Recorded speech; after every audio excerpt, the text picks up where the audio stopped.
Good morning, students. Today we will start our new chapter, that is solid, liquid and gases. So we will start with the matter. What is matter?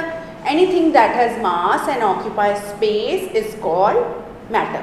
Now matter is made up of very small particles that are called the molecules. As you can observe here in the solids, molecules are there. Here molecules are there. Then in gases, molecules are there. So now there are three states of matter that we are going to discuss now in this lecture. That is solids, liquids and gases. First of all, we will start with the solids. As you can observe here in the solids, molecules are very closely packed.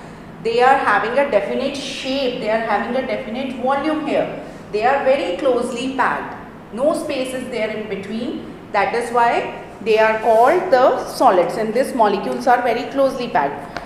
You can observe this book. Book is an example of solids. As you can see, this book is having a particular shape, rectangular shape it is having. Okay, so this book is comes under the example of solids. Now we can change the shape of solids by applying some force. As you can see, if I am applying a little force on it, I can change the shape of the book. Earlier it was of rectangular shape and now it is of different shape. So we can change the shape of the solids by applying some force. Now they are generally hard. You can observe this duster also. It is also an example of solids. It is hard and they does not flow from one place to another. As you can observe, I am holding this in between my fingers. So it is there only. The property of solid is they have a definite volume, they have a definite shape, they are generally hard and they do not flow from one place to another. So this is the main points of your solids. Clear? Now we will move on towards the liquids. As daily you are drinking milk, daily you are drinking lemonades, so you can observe when your mother is preparing a kind of lemonade. She is taking a jar or jug, in that she is pouring the water. Afterwards she is putting some kind of a lemons, then sugar, then salt. Afterwards stirring it. And afterwards she will put it into the different glasses. If you are 3 at home, 4 at home, 6 at home, she will pour the lemonade in all that glasses. Same with the shakes. Your mothers are nowadays preparing different types of shake as it is summer season. So shake comes under the liquid category. Lemonade also comes under the liquid category. Now we are going to study about the different features of liquids. As you can see here, molecules in the liquids are less closely packed. In solids you can observe they are very closely packed, but in liquids they are less closely packed. They have a definite volume. For example, in the jug they are having a definite volume. For example, 1 liter shake is there, 1 liter lemon juice is there, definite volume it is having. Okay, now but their main is they can flow from a higher level to a lower level. Okay, for example, this spoon, consider it as a jug, it is having a shake, and this is your glass. Your mother is going to pour the liquid or shake like this. So liquids will flow from higher level to the lower level. Okay, examples of liquids are water, milk, oil, juice, petrol, diesel. Number of examples of there are liquids. Clear? So let's move on to the third one, that is gases. Here you can observe molecules in solids, they are very closely packed.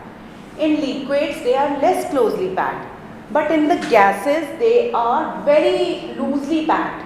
Okay, very loosely they are packed. It is not possible so that they do not have any kind of a definite volume, they do not have any definite shape, they will take the shape of the container. You can observe, let's take the example of any soft drink, for example Fanta, Limca.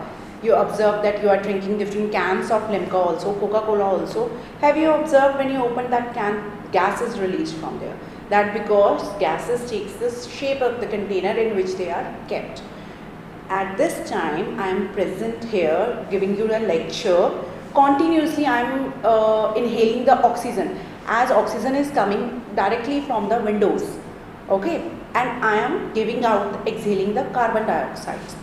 So as you can see, we cannot see the gases, they are not hard even, and they can flow from one place to another. Like this, from windows directly oxygen is coming in.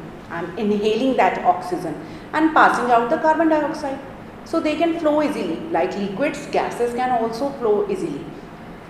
I hope this is clear. And one more example I would like to give you. For example, consider yourself as you are sitting in a class.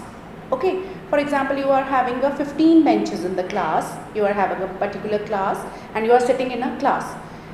On each bench 2 students are sitting. That means 30 students are sitting in a particular class. Okay, so consider that 30 students are like these molecules. You are closely packed in that class. Your teacher is teaching you and you all are 30 students, including your teacher, that is 31. 31 students, or you can consider them as a molecules in a definite shape, in a definite volume. You are sitting in a particular class. That is you cannot move. You are not allowed to go outside for washrooms or drinking water or anything else. That is the example of solids, that you are closely packed in a room. You are not allowed to move here and there. So in solids also, for example, this is solid. Molecules in this are not allowed to move here and there. That is why they are having a definite shape. So this is the example of solids. Now for example, your teacher is having some kind of a work and she has to go downstairs for the any kind of work. Okay, now what happened? Teacher is not there in the class. So what you will do? You will move here and there, here and there. That is an example of liquid. That you can move from one bench to another, but you are not allowed to move outside the class. Liquid is there in a particular container. Liquid can move from here and there. Consider yourself as a liquid. You can move here and there, but you are not allowed to go outside from the class. Because if principal sir will be there, Kapil sir will be there, he will observe and then you will get punishment. So you are not allowed to go outside. That is the example of liquid. Within the class you can move freely when your teacher is not there. Clear? So third one is the example of gases. For example, your games period is there and your games teacher will take you outside in the ground. What you will do? Some of the students will stand near the buses, some of them will play kho-kho, some of them will play something else, some will go to the swings. In that way, you are acting as a molecules of gases dispersing here and there. It is very difficult to gather you around and to make you sit somewhere. So that is the example of gases. Clear? I hope you like the lecture. Thank you and all the best.